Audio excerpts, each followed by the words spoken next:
C'est vraiment une situation vraiment très particulière. Je ne pense pas que dans les années passées, il y ait eu ce genre de choses. Et les années passées, quand je parle des années passées, c'est il y a des trentaines et des quarantaines d'années peut-être.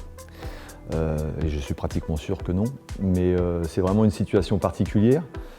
3 mois et demi sans football, sans entraînement, notamment pour les joueuses. Ça a été relativement compliqué à gérer.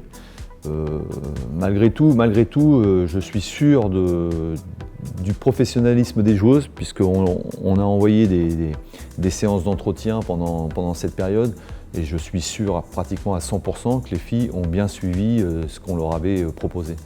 Donc voilà, au niveau athlétique, en tous les cas, je pense que les filles sont relativement prêtes pour redébuter une saison et redébuter une préparation qui nous amènera au mois de septembre en Division 1. On revient à la situation qui est quand même très particulière.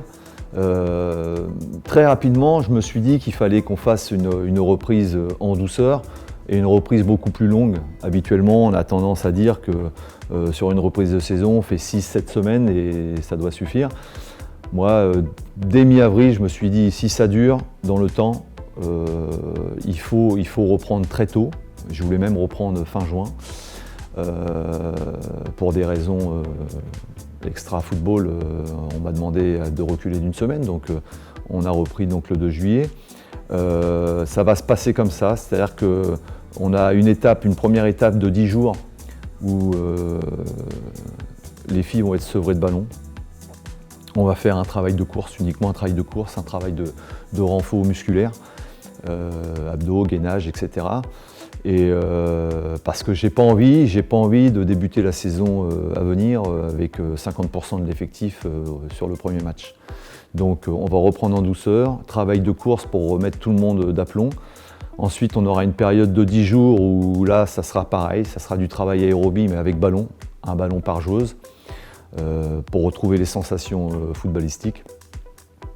Et ensuite la troisième période, la troisième phase, ça sera la préparation.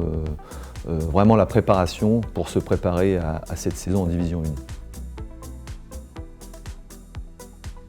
Pour revenir 3 ans en arrière, quand Vincent Volpe a présenté le projet, quand Vincent Volpe a choisi un entraîneur pour gérer ce projet, l'objectif c'était de monter rapidement dans les divisions et de monter en Division 1 donc le plus rapidement possible évidemment, pour aller titiller les meilleurs. Donc lorsque l'on m'a proposé le projet et qu'on m'a annoncé, qu'on m'a dit plutôt aller titiller les meilleurs, tout de suite ça m'a enchanté.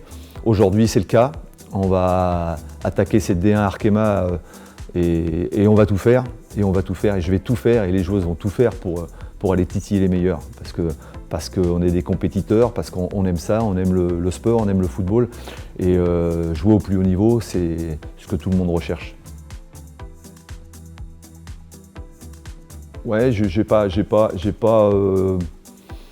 une attitude particulière ou des sensations particulières. Moi, je veux dire D1, bon la D1, c'est un niveau supérieur, mais je pense que la qualité des joueuses sera supérieure, parce qu'on fait un recrutement pour cela.